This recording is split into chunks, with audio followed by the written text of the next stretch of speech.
Hello everyone, my name's Kristen and this is Learning with Dogs.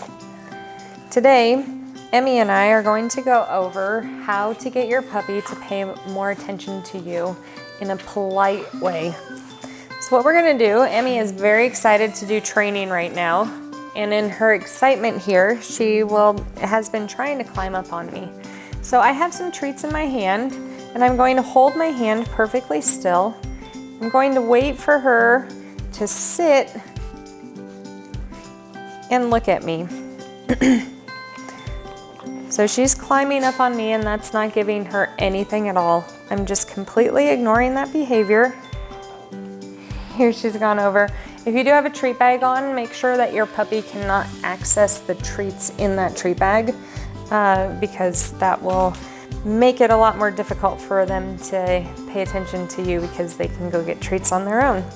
So that's why we have a leash and a harness on her. She's a little bit overexcited right now, so I'm gonna just hold on to that so she doesn't go off and try to do something else.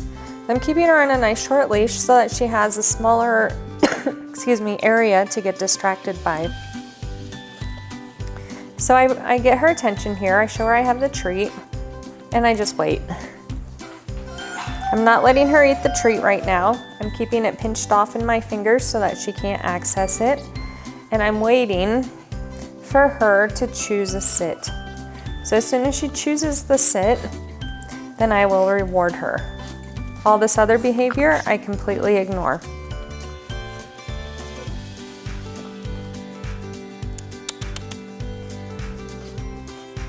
And this is a perfectly normal behavior for a puppy, even one that you have been working with a lot and he or she has been successfully doing the sit. Sometimes they do what I call their brains fall out, and it's just being a puppy. All of a sudden she's distracted or excited about something, and that's going to just make it different for her in that moment to do these behaviors that she's done many times before. So I just wait. And this is a very important lesson to your puppy, to learn that being pushy doesn't get you anything. We're just waiting.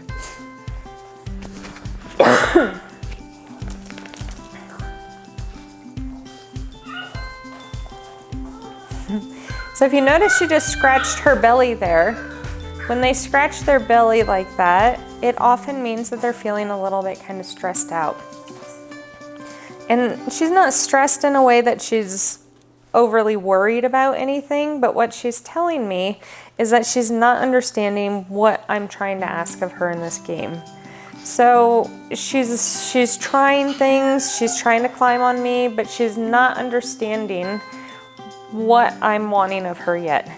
So I'm just going to keep engaging with her, keeping my hand a little bit lower so that she doesn't feel like she needs to jump up at it really helps a lot. If you notice at the beginning, I was holding my hand a lot higher and she was jumping up at my hand.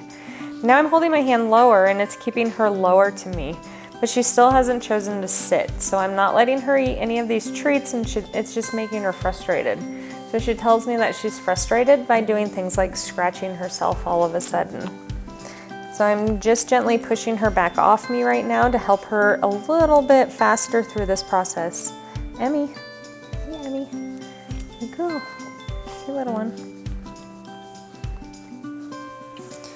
And she is just having a moment right now with her brain, and it's okay. We don't have to worry about this. It doesn't mean she's being naughty. It just means she's a puppy, and she has in her brain just a misunderstanding of what I'm asking of her. As we work with our puppies, good girl. Now I give her a nice big piece of this high value treat because she has been just dying for that, which is part of why she got the thought stuck in her head that she needed to try to hurry up and get the treat. So now I gave her a pretty good piece of it, and I'm gonna repeat the process. I'm going to gently push her off if she jumps at me. No, it's not about that. I'm keeping a tight fist over the treat so she doesn't get it. Good. But I don't want her to be trying to get the treat out of my hand while I'm doing this lesson. So the lesson is not just sitting, it's sitting and leaving my hand alone and relaxing. So she did it for just such a short second. Good. she needs to keep seated for a little bit longer to get a treat from me. So as they do this behavior, we're going to extend the amount of time longer and longer. I'm not asking her for a sit in this lesson. I'm waiting for her to offer me that sit on her own. So I am just holding my hand out. Again, I have the treat tightly in my fist. When she puts her feet up on me, I just gently lift my hand and hold it back, pull it back. Good. There she was sitting, and she even was making eye contact with me. Her eyes, I could see them moving back and forth from my hand to my eyes. It's really nice when they make that much connection with you. Again, I just roll my hand out. I'm not saying no or off or anything like that, because I want her to start training her brain that when she really wants something like this high value treat, she's just so excited for it, that she needs to sit and relax, and that's what will give her the reward. This pushiness is not getting her anything. So I just wait. If your puppy is really chewy and bites too much, or if your skin is sensitive, you can always wear a glove. There's nothing wrong with doing some training with a glove. Just find something that is easiest for you to be able to manage your treats with. So Emmy's being so pushy right now. She is just really about this treat. Good. Good. She finally sat, and now she can have a little bit of the treat. So I just gave her a little piece of the treat this time, because I want to shape the behavior into something that I like. And that's her just relaxing for a longer period of time. Right now she's only giving me a split second of it, and I can't. That it needs to be a longer behavior. It needs to be something where she can relax eventually for a very long period of time. So we're going to gradually make it longer and longer. Good. Good. Good girl. So I like to say something like good or nice or yes. You can make up any word you want. It doesn't matter what words you're saying. It just matters that you connect with your puppy the moment they do what you want.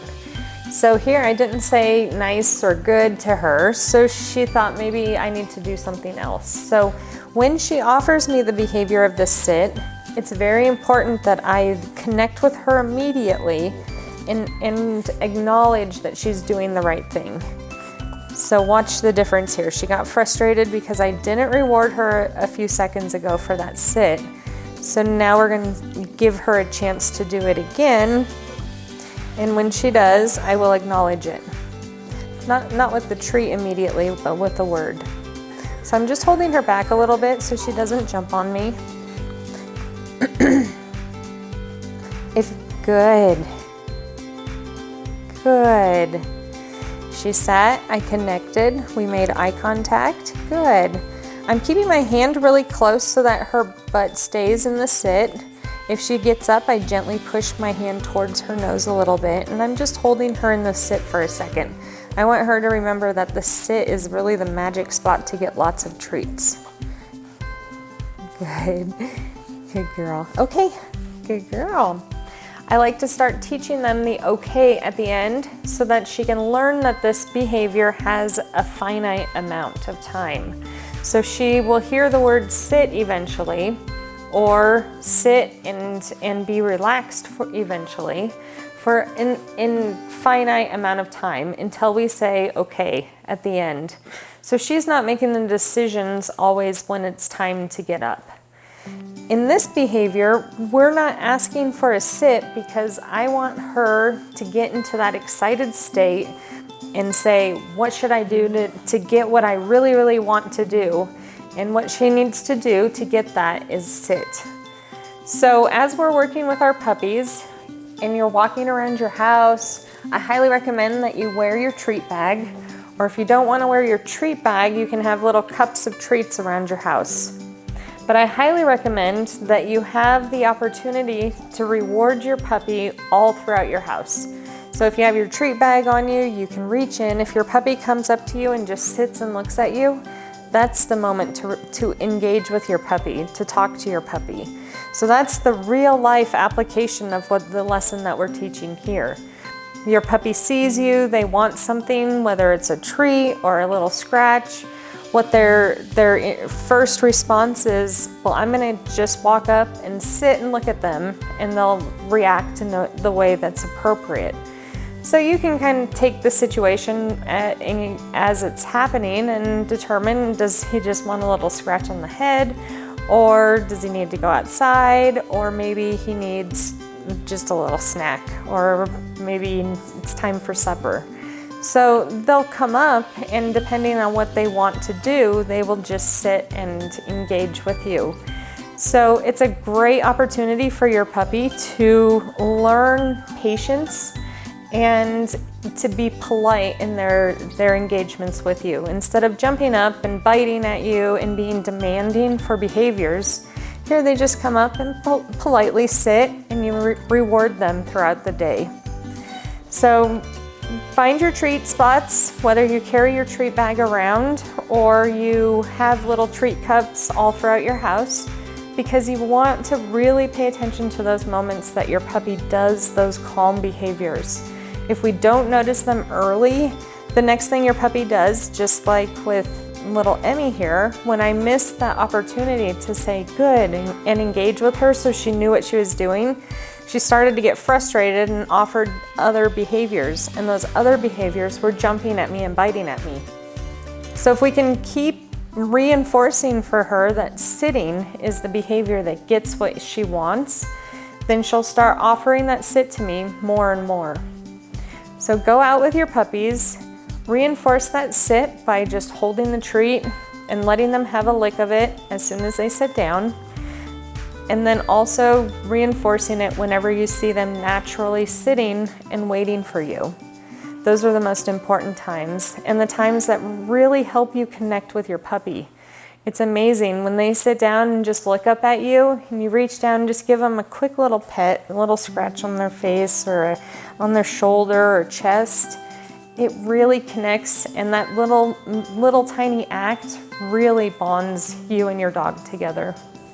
So go find those moments that you notice the calm in your dog and reward it whenever you can. And the more times you do it, the more times your dog will offer that calm over the crazy.